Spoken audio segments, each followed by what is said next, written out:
Welcome, welcome, welcome back to another week of Excuse Me, Doctor. My name is Dr. Melissa Clark. Please call me Dr. Mel. I am one of your hosts, and I am delighted to be here this evening with you to talk about what we talk about each and every week, and that's making sure that we're giving you the information that you need to make wise, smart health decisions, not just for yourself but for your family and even for your community. Thank you for joining me, my Be Health Empowered family. If you have not been a listener and you're now a listener, you're now part of the family. And I would love if you could just go ahead and hit that like button if you're checking us out on Facebook. And if you're listening on YouTube, please hit that red subscribe button to keep up with everything we're doing. Really, really appreciate you for that.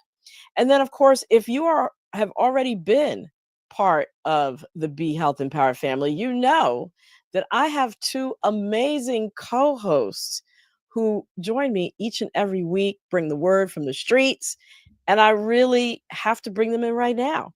So, Wayne, Bruce, Lila Mays, come on through. How are y'all doing? Happy Monday. It's Met Gala Monday. Met Gala Monday. Yes, it is. So, how are y'all doing? I'm here. Bring us the word. We got to bring that Monday energy in. We're making it a great week for everybody listening, bringing them health news that they can use. Yay! Happy Monday. I'm great. Fantastic. Yeah, occasionally, see, the interns pass along what's going on the web, on our web audience. Those interns. And those interns are fantastic. And Ellen Claire Lamb, I love her. She's an incredible viewer. She said, it's a huge tribute that I'm even doing your show tonight because I'm skipping the Met Gala. We love you. We love you for that. I have the ticket, but I just didn't want to get into the costume. The costuming for the Met Gala, I know, is what costs. It's a whole nother story. It's a whole nother story. And I didn't fit it, so right. You can just come as you are to Excuse Me, Doctor. So there you go. Right. This is my Met Gala hat. And you and Lila, you already got the Met Gala hat going on. I don't know about Wayne's, but yeah. Lila, keep a Met Gala hat. I try to keep a Met Gala hat. I do. Because you never know. Fantastic. All right. Well, here we are. What are we talking about today, Wayne? Oh, let's get into it, man. We're talking about children and obesity. Indeed. Like, yes. It's it's near and dear to our hearts. It is, and it's a topic that a lot of families avoid, but there's so many children that are living every day with it, childhood obesity. So we're going to tackle that today. Yeah, and we can't be health empowered unless we talk about the challenges that we face, right? Yes. Facts. Yes. That's facts. I mean, it's not just about weight, it's about wellness. And I wish somebody would have talked openly about overweight children in childhood when I was growing up, because I was that kid, kind of that kid. I was the kid who could have been bullied, but I wasn't really bullied. I mean, with this mouth, I had this mouth the whole time. I was born with this mouth, so you can only bully me so much. But the doctor slapped you when you caught. The doctor slapped you when you came out, and you talked back, right? Yeah, I did talk back. Yeah. But hey, when you're trying to get your footing, I see one of my classmates for junior high. And she was a track star, and I was a chubby kid. I wasn't getting on the track, but she was so nice at that time. She was always the best, and I was that kid. But the it's not just school, it's going shopping for clothes. Like Yeah. I had to buy Huskies. There's Yeah. so unless you know Mhm. that life of the children's for the girls it was the wides or the misses, not the misses, not the Mm. MISSES. The MRS. It was the Mrs. dresses. The Yeah. ladies were in almost grown clothes, and if we ran out of clothes at the husky section, I was getting a small man's. They would just go cut it down. I look like little man. That's why they start calling kids little man. I'm just saying. But Yeah. Okay. it could be Well, traumatizing. I'm sure, but I think this is an especially important conversation to have in our community. This really hits different. We're talking about some deep-rooted traditions around food, Sunday dinners, those big comfort food dinners and that whole clean your plate rule. But how do Mhm. we honor our culture and protect our children's health? We had that clean your plate rule in my house for Mhm. sure. But we got to be honest, it's really not just about food. It's also about systems, Sure. stress, screen time, and sometimes even survival. It's really a layered issue, especially in Yes. Black and brown communities. Yeah. Yeah. So, but don't worry, it's not all heavy. We have an amazing guest joining us, one of my favorite guests who's been on the show before, and Yep. she knows this topic inside and out. And trust me, they will break it down for us. She will break it down for us. Yeah. She will. She will. So whether you're a parent, a teacher, an auntie, or someone who just wants to see our kids thrive, this conversation is for you. So we got to share, start sharing right now with everybody who needs to hear this show.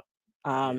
And we also might even touch on adult obesity because she Yeah. is actually a child and adult obesity expert. So Yeah. make sure you hit that share, share, share. Do it right now. Great time. While we Right. go to our weekly recap. There we are. There you I go. mean, Dr. Mel stepping on toes over here, but that's all right. All right, let's jump right in. Diabetes and pregnancy linked to autism. Question? Well, there is a possible link there. We've heard a lot about much speculation about, why are we seeing rates of autism? And it turns out that children born to mothers with diabetes in pregnancy had a 28% higher chance of being diagnosed with neurodevelopmental disorders like autism, like ADHD, or having learning or motor challenges, muscular challenges, movement issues. So Mhm. these were the findings from a comprehensive study that was published in the Lancet Diabetes and Endocrinology. That's the name of the journal. And it had data from over 56 million mother child pairs. So that means they looked at a lot of people before they came to this conclusion. That's a lot of people. So, Dr. Mel, does it make a difference if the diabetes started in pregnancy versus before a person got pregnant? Great question. It turns out if the diabetes started before pregnancy, the risk of these neurodevelopmental problems like autism or ADHD was even higher. It was almost Oh, wow. 40%. Now, before, you panicking or saying, this is a definite, remember this study showed an association, not a direct cause and effect. So Okay. there are many things that contribute to a child's development. Gestational diabetes might just be one piece of the puzzle, or it might even be something else that is associated with gestational diabetes, meaning diabetes in pregnancy, that is the link. But definitely this association was seen, and it really makes it that much more imperative that that we think about the factors that lead to diabetes, whether it's before pregnancy or during pregnancy, and really addressing those. Wow. So, all in all, it's really wise to get those regular prenatal checkups because they can help detect the gestational diabetes early. If you have diabetes before, during, or after pregnancy, work with your healthcare provider to monitor and control your blood sugar levels. Absolutely. Absolutely. So next, Dr. Mel, traditional African diet slows inflammation. So we've talked Yeah. before about chronic inflammation in our bodies Yeah. and how it's the cause of all chronic diseases, from diabetes, where we just talked about, to Alzheimer's. And Mhm. recently, in a recap, I remember we talked about how certain diets, because I'm losing weight presently, how certain diets Uh-huh. fuel inflammation in our bodies, like ultra processed foods. And that's just another name for junk foods. And Mhm. what's up with that? So there are two types of foods that are found in traditional African diets. And Africa is a big place, so I want to specify that they looked at Tanzania in East Africa, and these common food types are different. They occur more frequently than in Western diets, like what we typically eat every day in the States. Mhm. And these are fiber rich foods and fermented foods because they can significantly improve the health of our gut. And we've done shows on the microbiome, and hopefully we're going to be doing one again soon. So it improves the health of your gut, the bacterial balance in your gut that's really important for health, and reduces inflammation in your body. But the kicker was there was a recent study done, and it showed that just 2 weeks after adopting a Western diet in place of a traditional African diet that has the high fiber and the fermented foods, it led 25 men in the study to have increased inflammation, a weakened immune system, and Wow. disruption of their metabolic pathways, meaning sort of the things that you might see in somebody with pre-diabetes, right? Mhm. Mhm. But the good news was that switching from a Western diet to the more traditional African diet, or consuming more traditional fermented foods, had anti-inflammatory benefits. Um, and therefore, going the opposite way, you see the opposite thing. You Okay. absolutely can get a benefit. Wow. That's amazing. So what are some of the examples of these kinds of foods? So, fiber rich foods, we talk about them a lot. So, those are your fruits, your vegetables, your Okay. beans and peas, your whole grains like quinoa and barley. And in Tanzania and other African countries, they ferment grains and root vegetables like corn and rice and cassava. But the more common fermented foods that you'll probably run across in your average grocery store in the States are things Mhm. like yogurt, kimchi, Oh, kombucha, right. Right. tempeh, sauerkraut, and they all have in common that they introduce, um, you know, positive bacterial growth. So the good guys, the good bacteria in your Mhm. gut to make it more healthy and support your immune function. Those probiotics we keep hearing Those about. probiotics. That's right. Okay. Okay. All right. All right, moving right along. This is a big one. Because I know a lot of people who are like, I don't drink sodas, but taking down a whole bunch of stuff with artificial sweeteners. So, do they make you eat more, Dr. Mel? There's some, products that have a bunch of this artificial sweetener stuff in them. Right, actually, absolutely. I mean, they might say people make themselves feel good. Well, I don't drink soda with a lot of sugar in it. Like you Yeah. said, I drink my diet soda, so I'm okay. Mhm. Well, turns out a recent study from University of Southern California published in Nature Metabolism showed that you could actually these things can actually increase your appetite and lead to weight gain. So Wow. what they did was they looked at MRI scans of the brain and the blood flow in a region of the brain that affects hunger, Mm. after people had artificial sweetener. And the effect was particularly notable in individuals with obesity, and it was stronger in women. Oh. So Wow. you mean to tell me that like equal Splenda, sweet and low, Diet Cokes and whatnot, the bunch of stuff I've been using all these years might be working against me? Yes, absolutely, because it increases the blood flow to this part of the brain that turns on the hunger signal. Yeah. And as we've talked about, opting for those whole foods, the fiber rich, the fermented stuff. And if you need something sweet, thinking about natural sweeteners like stevia or monk fruit extract are really the better way to go to feel fuller and to avoid cravings and potentially eating things that will lead to weight gain. And honestly, it really they do taste a little different, but it's an acquired taste and it's not bad. Yeah. It's a I always say taste. if you could do something for your taste buds turn over every 2 weeks. You Yep. get all new taste buds in your mouth. If you can do something for a week, that means 50% of your expectations about how something is going to taste will Yes. change. And by the end of those 2 weeks, if you've done it consistently, your body is now reset to expect that taste, right? So That's a just good get through those 2 reminder. weeks. Yep. Get Yep. through those 2 weeks. You could change your salt set point for salt, your Yep. expectations for something sweet, etc. All right. That's a good reminder. Mhm.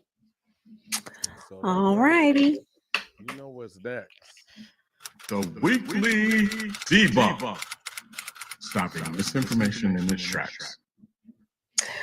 So Betty Bama says, so I heard that as a young woman, I should not be taking the pill because it can cause cancer or make me infertile. I don't know about that. Excuse me, doctor, because I especially don't know about that. I don't know why Betty sending out that text. Explain to me. Excuse me, Dr. Mel. Is that true? So, no, it is not true. This myth has gained traction online, leading some women to discontinue or avoid using the pill altogether, which of course can contribute to a rise in unplanned pregnancies, um, which can obviously be very disruptive to your life, and you just might not be ready to bring a life into the world. So, contrary to these claims, um, extensive medical research has consistently shown that hormonal contraceptives are safe and effective for most women and don't cause infertility and cancer. There are some women who can't take them, for example, if you have had blood clots before, you're not eligible. So there are other forms of contraception that might be more effective for you. And in some studies, it actually shows the pill may reduce the risk of certain cancers, such as ovarian and endometrial cancer. Endometrial cancer is lining of the womb. And then, of course, ovarian cancer, cancer of the ovary. So, absolutely not. Please tell who was it that sent you the text? Betty? Betty Bama. Betty. Please tell Betty, Formerly known as no Patrice worries. Bama. Right. That's what we used All to right. call her. Well, on that note, I appreciate y'all. We are going to keep it moving because we have this incredible topic to talk about, and I'm going to see y'all back in just a little bit. So, when we think about childhood, we picture energy, we picture play, possibility, but there are millions of children who are carrying more than just their backpacks. They're carrying the weight of a growing health crisis. We are diving into this really critical issue with somebody who is changing lives, and that is Dr. Yolandra Hancock. She's a pediatrician, TEDx speaker, double boarded in obesity medicine and pediatrics. She is on the faculty at George Washington University School of Public Health, and she combines her hands-on clinical experience with public health expertise and her passion for building vibrant communities. So I am delighted to welcome Dr. Hancock, also known as Dr. Yola, to the show this evening. Welcome, welcome. So glad you're here. Thank you so much for having me. I'm so excited to be back. Absolutely. Well, I should say you are a friend of the show. So yes, this is not your first rodeo on Excuse Me Doctor. So yes, we are delighted to have you back. So let's jump right in.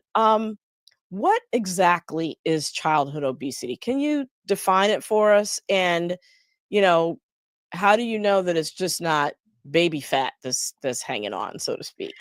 Very good question. So, childhood obesity is a complex, multi system chronic disease that is defined by the use of body mass index. And I know people are like already like a body mass index. That is not what we use. We shouldn't use it because it is not a perfect reflection of weight, but it is what we have, what we call a proxy tool to let us know how appropriate a child's weight is for their height. And we define obesity as a BMI percentile of 95th percentile or higher. So when a little one comes in for their well visit or even for a sick visit, we will measure their height, their weight, and then calculate out their body mass index. It's kilograms per meter squared if you want the calculation. And then we plot it on this growth chart to determine what their percentile is. If they are between 85th and 94th percentile, we classify them as being in the overweight category. If they are at the 95th or greater, then we classify them in within the obesity category. When it comes to baby fat, we know that baby fat goes away by the time a little one is between the ages of 3 and 4. It starts to decrease around 12 months of age. And the fat that we're talking about when it comes to obesity is what we call adipose tissue or body fat. Hmm. Got it. That is great to know those age cutoffs. So so if a little one is 6 years old, um, we can basically assume that is no longer quote unquote baby fat, that this is something that is part of that larger picture that you mentioned, that multi-system, many reasons for obesity existing. What Exactly. what first, I'm always curious with guests, what got you interested in this field? Is there a backstory or a reason that you were drawn beyond just pediatrics to focus on childhood obesity? Great question. So, going into medicine, I always knew I wanted to go into pediatrics. I couldn't afford to apply to medical school straight out from college. So, I taught elementary school for a couple of years out in Los Angeles. And it was in that time that I observed little ones who could not run and play and enjoy themselves in the way that their classmates could because of their weight. They would either get tuckered out really fast or sit on the bench and just watch other little ones play. And I would talk to them and I'd ask, when they came back to the classroom, I said, "What happened? How come you didn't go outside and play?" And one of them would say, it hurt my knees, or I just got tired too fast Mm, and no one wanted to play with me. And it literally broke my heart. And so when I went wow. on to pediatric residency training, I made sure to seek out opportunities to enhance my nutrition education. Actually rotated with nutritionists and dietitians, even though it Okay. wasn't an official rotation. When I finished training and went into pediatrics as an attending doctor, I actually sought out opportunities to work on research and develop community based programs that help to prevent and address obesity, not just from an individual standpoint, but also from a policy standpoint. Hmm. There were a couple of kids that really kept me committed to it. Doing the work of obesity medicine can sometimes be challenging, mostly from a policy standpoint. There are a lot Hmm. of influences in our society that facilitate little ones developing weight issues. But there was a little boy by the name of Heavy T back in the early 2000s, as my daughter would say. He was in one of our community-based programs. I was lost to follow up. There was actually a story on him in the Washington Informer that came up about 2 years after we stopped seeing him in our community-based program out in Southeast Washington, D.C. And the story served almost as a eulogy because at Wow. the age of 18, Heavy T died of Mm, obesity related complications. And so wow. every time I got ready to stop doing that part of my job, because Hmm. it takes a lot of energy, it takes a lot of effort, both on the parts of our families, but mostly for our children and also for us as healthcare providers, I would always think about him and what difference we would have made had we been able to continue in his life. And so that's what keeps me Sure. going. Wow, that's amazing story. And I want to, you mentioned the policy pieces. So I want to break that down a little bit and also talk about some of the cultural influences as well. So first let's talk about, the policy pieces. We hear a lot that personal choices or calories in, calories out, that's all it's really about. But how do other systemic issues like food deserts or poverty or racism play into childhood obesity in Black and brown communities? I will tell you, in the work that I do, this is one of the most frustrating aspects of it, that from a societal standpoint, obesity is perceived as a personal choice issue. And it Mhm. negates all of the things that you just talked about, what we in public health collectively call, and I'm sure your members of this amazing group understand them as the social determinants of health. So those factors Mhm. where a child is born, grows, goes, right, in terms of play and all those things, where they play, pray, learn, and eventually age, that influence their health, and then the political components of it, or the policy components of it, that influence those social Mhm. determinants. So we collectively call it the socio-political determinants of health. They include things like housing, economics, education, but all of those fall under the umbrella of policy. Without policy changes, we will struggle to really affect change in the space of Mhm. obesity. And it really is, like, you think about policy, right? So how a community is developed. And I'll use Washington, D.C. as a perfect example. In Ward 3, there are 13 grocery stores. Between Ward 7 and Mhm. 8, there are 4. Now hold on, there are a lot of people who aren't familiar with DC. So Ward 3 is the well-to-do section of the city, just for Absolutely. folks that Break it don't down know. to them, sis. Yeah, it Right. is the well to do. The well-to-do section of the city, yeah. Absolutely. Absolutely. High white concentration, middle to high income. In Wards 7 and 8, predominantly African American, predominantly lower socioeconomic status with less resources. And so when people say, well, why, they shouldn't eat as much fast food. Well, if you live where I used to work, right off of Alabama Avenue, you literally walk through a gauntlet of fast food establishments. At Mhm. one point in time, you had to take 2 buses to get to a grocery store, not a nice one, but just a grocery Just store. any old And grocery so, store. any old Yeah. grocery store, right? And so it's making the healthiest choice you can with the resources you have available. And that is usually driven by policy, safe space for Mhm. physical activity, where you go to receive your health education, Mhm. economically, what you're able to afford. All of those things are policy driven. And I don't think that we collectively give enough credit. Like, even something as basic as the farm bill that gets renewed every couple of years. We pay farmers to grow corn and soy. Where do those products end up going? High fructose corn syrup. Where does high fructose corn syrup go Mhm. into? A lot of our food products. And so even when we're Mhm. trying to eat healthier, those things are still found in food. Right. It's all of Which those spike things your working blood collectively sugar. together. Right. The high fructose corn sugar spikes your blood sugar and also leads to your retaining fat. We'll put it that way. Absolutely, Um, absolutely. And I want to give a yeah. special sort of highlight to something that you brought up, racism, right?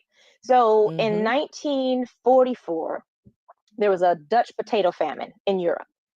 And in 1 year of not having access to food, the children who became adults that were born to those mothers pregnant at the time had a higher risk of diabetes, obesity, and heart disease. So one Mhm. year of a famine, imagine 400 years plus of Right. enslavement, Jim Crow, what we're dealing with now, even in modern day times as it relates to racism. All of those things also impact our health and impact policy. Right. And our propensity to have diabetes, obesity, high blood pressure. So Absolutely. that's excellent breaking down of that. Now let's talk about cultural aspects, right? Yeah. There's some myths that we hear around obesity in general, whether that be childhood or adult, like that person is just big boned, quote unquote.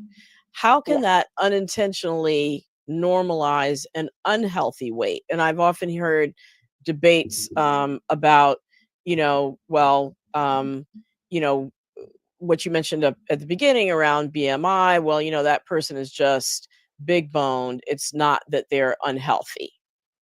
Right. I will address big boned myths in its own space, right? Because I hear that often, especially Yeah. within my community, right? Even within my family. What I will tell you is that bone density attributes this much to weight. Are there differences in bone density? Absolutely. But the difference as it applies to weight is what we call negligible, very, very tiny. And when we look at our little ones and we're looking at that BMI chart, although BMI doesn't take into consideration things like muscle mass, so people are absolutely correct. When we are diagnosing children with the chronic condition of obesity, it isn't that we're ignoring muscle mass, it isn't that we're ignoring bone density. We take those things into consideration, but what we do know scientifically is that bone density does not impact weight in the way that we think that it does. It's very, very tiny. It contributes no more than about 10% of our total body weight. What I also hear is that, oh, they'll just grow out of it. What we Mm. know is that if a child is dealing with obesity as a preteen, so before the age of 13, they are almost 65% more likely to go on to become adults with obesity. For adolescents who are dealing with obesity, they are 80% higher to deal with Wow. obesity as adults. They're not going to grow out Wow. of it. It's not going to happen unless we affect change. So that really then does speak to some of the long-term consequences of childhood obesity, obviously dealing with it as an adult. What are some of the other long-term consequences outside of that? Very good question. So, when you think about obesity, especially in childhood, it affects every single system of the body. Heart disease, high blood pressure, high cholesterol, and these diseases are happening at younger ages. There are children as young as Mhm. 2 that have developed cholesterol Wow. in blocking their arteries, right? So if this is starting at 2, imagine what those blood vessels will then look like 10, 20, 30 years from now. So Yeah. it's higher, it's increasing the risk of heart disease, increasing the risk of type 2 diabetes, increasing the risk of things like breast cancer, colon cancer, increasing the risk of diabetes, of depression. There have been studies that show that children dealing with obesity have a lower sense of self and a sense of depression. They have a higher sense of depression than children actively battling cancer. And it's a Wow. lot to do with being bullied at school. There's a lot Mhm. in terms of body image issues. It's the conversations that we sometimes have with children as it relates to Yeah. weight. I just recently started partnering with a family. Their previous pediatrician literally told the 17-year-old she was fat Mm. Yeah. in her well visit. Using language Wow. like that directly Yes. affects self-esteem. Absolutely. Absolutely. So, what are some of the techniques? Well, actually, before I get to that, um, you know, if childhood obesity had a villain in the story, who or what would it be? Would it be sugar? Would it be screen time or something else? I would honestly say it's policy. I know I'm harping Mm. on it a lot, and folks are like, well, what are we supposed to do with policy? You vote, Right. you go testify before your city and county councils, but policy impacts all of those things. As an example, we could say screen time. Uh, Black children have a 75% higher exposure to fast food and junk food commercials than their white counterparts. So I could say, parents, Mhm. monitor what your children are watching, but if big food industries are purposely paying to put in more of these commercials, and you look at some of these ads for certain fast food establishments, you see more of us in these ads. If you go to the Essence Festival, there's a whole area dedicated to certain beverage and food products that I will not mention their names. There's a heavy influence, but it's allowed really based on policy decisions. Where we choose to eat is determined Mhm. by policy. And so, if we really focus on health in all policies, that will facilitate us being able to make healthier choices, whether it be food, physical activity, stress management, all of those things. So, in Well, addition, you mentioned, yeah, you mentioned um, watching what your child, monitoring what your child is exposed to and what they watch. Um, for busy parents that are juggling jobs, caregiving, tight budgets, what are 3 realistic steps, outside of voting and testifying, that they can take to promote healthier habits for their kids at home? That's an excellent question. The first thing I would say is to start pre-pregnancy so that as you're navigating through pregnancy and then into your parenthood, you are modeling healthy behaviors, whether that be what you eat, what you drink, how you stress or how you manage it, how you sleep. All of those are factors, but our little ones are watching us and they do what they see, not what we say. The Right. second is to plan ahead. I'm a busy mom, right? I have one 12-year-old who I know the health habits that me and her father are teaching her will last her for the rest of her life. And so I try to make sure I plan ahead. I knew I was going to be out here hanging out with you, my beautiful soror. So I made sure that my daughter was fed before I joined and made sure she had food prepared. She had some salmon, some whole grain rice, and a salad, but I planned ahead, right? And then the third Mhm. thing is to think about how we engage with our little ones and not use convenience as a way to facilitate unhealthy habits. So even if you have to eat out, there are choices that you can make. Instead of the waffle fries, get the apple slices. Instead of the sugar beverage, get Mhm. some water. Those are ways in which, in real time, you can make that healthier choice because no matter where you eat, there is one healthy choice on that menu, especially if you're locally here in Maryland and you live in Prince George's County and or in Montgomery County. There are laws that have been passed that facilitate the healthy choice for children being on the menu. So make sure to access that Okay. choice and teach children how to make it. All right. So it can happen. It's happened in Yeah. Maryland. It can happen in other places. And then you also mentioned too about the 17-year-old who the pediatrician called fat. How can we approach the topic with children without making them feel ashamed or self-conscious? So what I do in practice is really focus on health. You can be healthy at a size 14, 22, or you could be unhealthy at a size 0. And so when we think through all of the different aspects of health in terms of nutrition, what we eat, what we drink, how we sleep, how we exercise, in terms of our sedentary behavior, all of those things, we go through each of them and we talk through, okay, how do you do in terms of sleep? How much sleep are you getting? And I ask questions like, how do you feel you're doing with your sleep? I could get more sleep. But what do you think sleep is doing to impact your health? And being able to look at all of those aspects of health and then they set goals in each of those categories will allow them to achieve what they've set for, but it also helps them to improve their health, whether it be weight, blood pressure, blood sugar, etc. And by focusing on that, that lasts them for a lifetime, as opposed to simply focusing Mhm. on weight, because they're looking at a number on a scale. And I have a little one, no matter what he did, the numbers didn't budge. And I know he was working hard. He would come to my office crying. He was so frustrated. And I said, my love, we're not focusing on the scale. What we're going to focus on is you achieving your goals. And as he continued to Mhm. focus on achieving his goals with some assistance with medication, right? Because for some little ones, there's only so much that they can do because this is a physiologic issue. So with the Mhm. addition of using some medication and him staying committed to achieving his goals, he's lost 50 pounds. Wow, that's amazing. And you said obesity is a physiologic ill issue. Another way of saying that is obesity is a disease, right? It is Absolutely. not a personal moral failing, as you mentioned Absolutely. earlier. So, what are the role of medications? And talk about we see the Ozempic, the Wegovy, the Manjaro commercials on TV. We know all the celebrities are getting on that. Yeah. What is the criteria for using it in childhood? What are the age? What are some of the considerations that you have when you're talking with families and children about maybe using that as an alternative or as part Great of the treatment question. regimen? Absolutely. I certainly discuss it as part of the plan in managing obesity. Oftentimes, particularly for families, for parents, they'll feel like they're giving up if they put their children on medication. And I explain to them it's no different than asthma. If your child was wheezing, you wouldn't stop his albuterol and tell him to just suck it up. You wouldn't tell him to Mhm. just sit down and be still. You would come to see me in order for me to assist you in helping to manage asthma, and obesity is no different.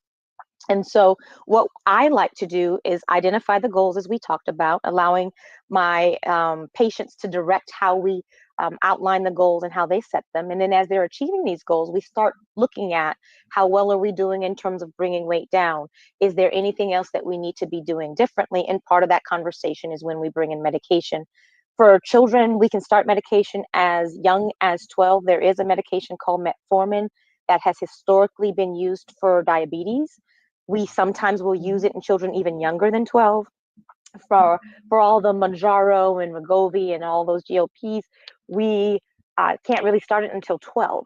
We follow little ones very closely in terms of their growth because it can sometimes impact their height in terms of how well they're achieving their height goals. But we continue to monitor them to make sure that there are no impacts. And I know there are a lot of people who clutch their pearls like, I can't believe she's starting kids on medication. But just would you clutch your same pearls if it was asthma?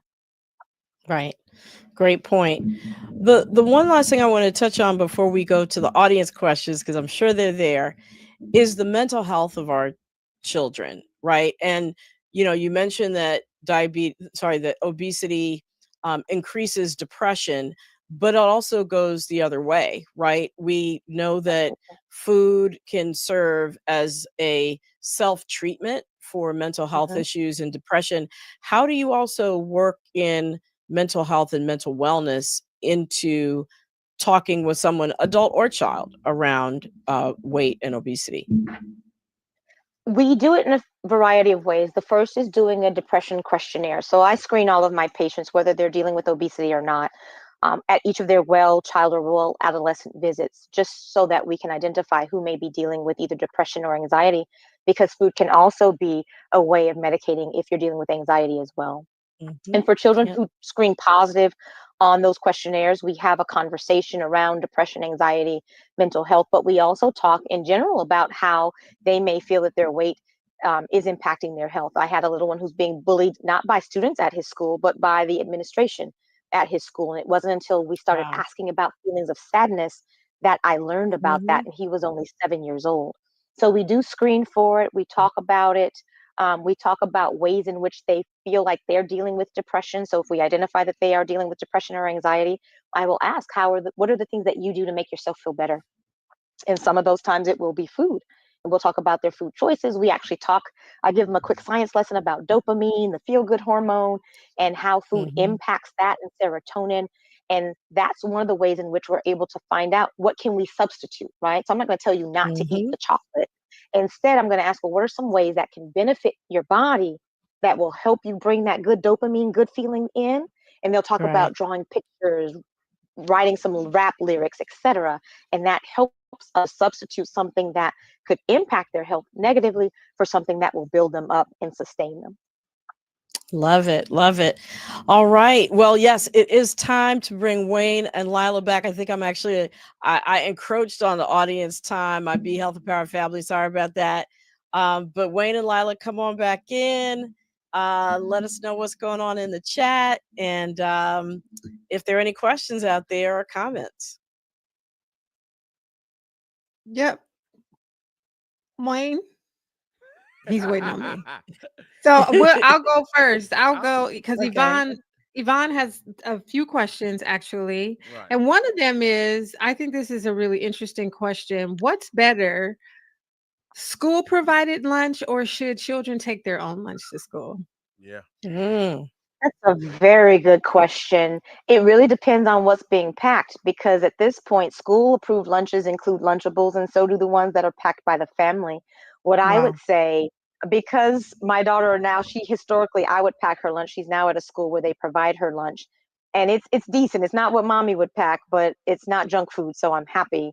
You have more control if you're packing the lunch, especially Sure. in the current administration, who knows what they will consider appropriate food lunches, especially if your child is setting goals for themselves. Allow them to have some choice in what they pack in their lunch because they have a sense of autonomy. They may actually eat the lunch that you pack. Mm. Oh, that's a good point. That's a good point. To sort of piggyback on that, Dr. Yola, what roles do schools and pediatricians play in obesity prevention? That is such a good question. They play a very critical role. Most children spend the majority of their day at school. And Sure. so that means if they're eating breakfast, lunch, and sometimes an aftercare, a snack, or supper, that the food choices that they have available should align with what we know to be healthy. From a pediatrician standpoint, I honestly believe that our roles are critical from the time that parents bring that baby home all the way through until they come back and see us for their in-between college visits.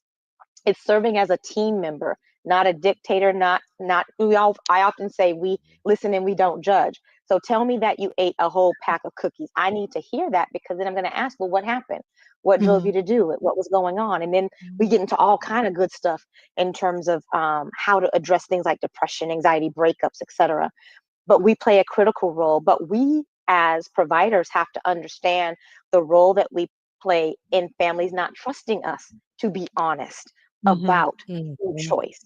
There are times, especially if a family's just met me, they're not necessarily going to be honest. But once they get the vibe that, okay, this is a person I can trust, they will let me know, sis, I gave her a can of ravioli, Chef Boyardee, and we had some sweet tea because that's all we had in the house last night. And I'm like, I understand.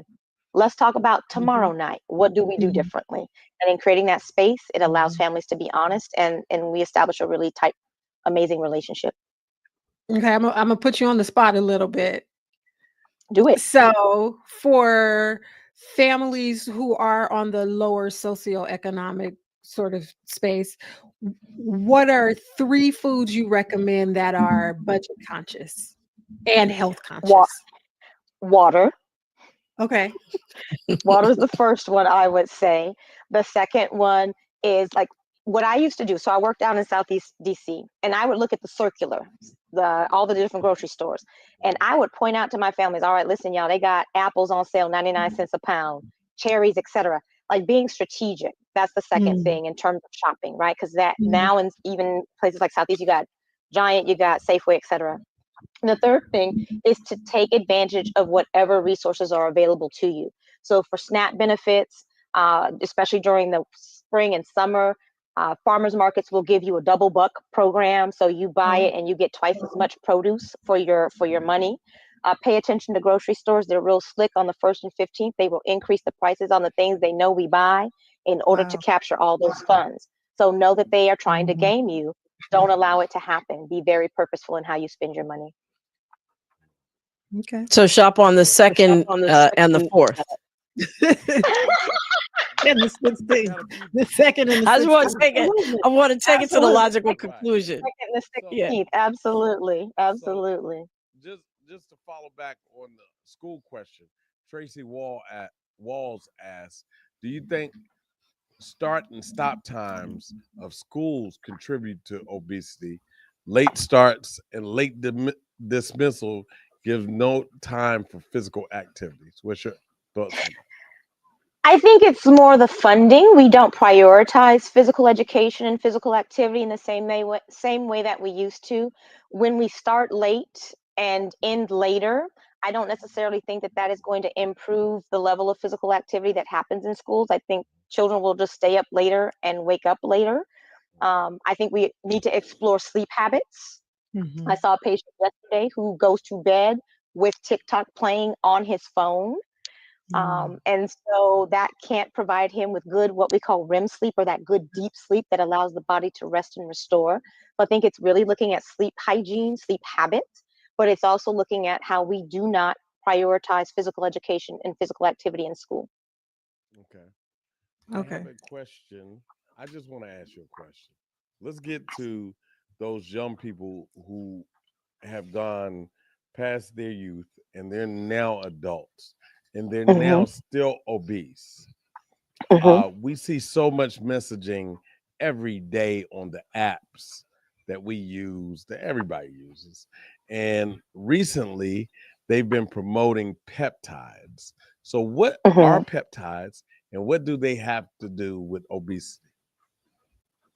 So one of the theories behind obesity is that it's a sort of a digestive issue. Like we're not fully digesting food. It may take longer to digest food. So by taking peptides, it will facilitate better digestion of food. And we haven't really seen significant studies that show that it's going to directly impact your weight.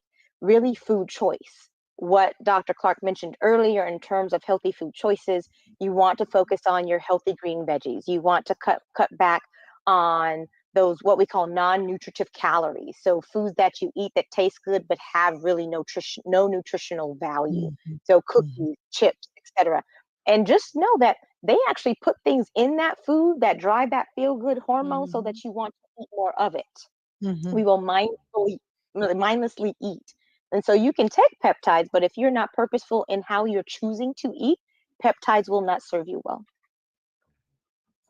That's really And bottom interesting. line is you're mentioning that they're not really the evidence has not been built up through research to show that it really makes a difference, which Right. that's what I kind of zeroed in on. So again, a lot of the stuff on social media, there might be one little study over here and then people just take it and run with it because they're looking for something to sort of draw people into their site, and it may or may not necessarily be anything to it. Absolutely. That peptide article was funded by the peptide company. Right. Right, exactly. Right. And then there's that. Right. Yeah. What about genetic testing? Do you think That's a that's good question. What I would tell folks is that genetics collectively cannot explain what we're dealing with in terms of the obesity epidemic, right? So there's certain chemicals in the body that are released to help us either appetite or increase appetite. And there is a genetic component to it, but that is not the end all be all. What I would say is to spend $300 to $500 on a genetic test to tell you that your leptin, which is the one that tells you not to eat as much, or ghrelin, the one that tells you to eat more, is higher or lower, is going to let you know that. But then what are you going to do with that information? In medicine, Right. I often say, if I'm not going to do anything about the test, I'm not going to do the test. And so you know that now, what are you going to do about it? Mhm. It does not change the recommendation. The recommendation is still the same. Right. Yep. And isn't the body amazing? I'm just saying, there are hormones that tell you to eat more, there are hormones that tell you don't eat that, right? But it's Right. just it's amazing. It's amazing how intricate our bodies are. It's incredible. It's a miracle. It is It a is. miracle.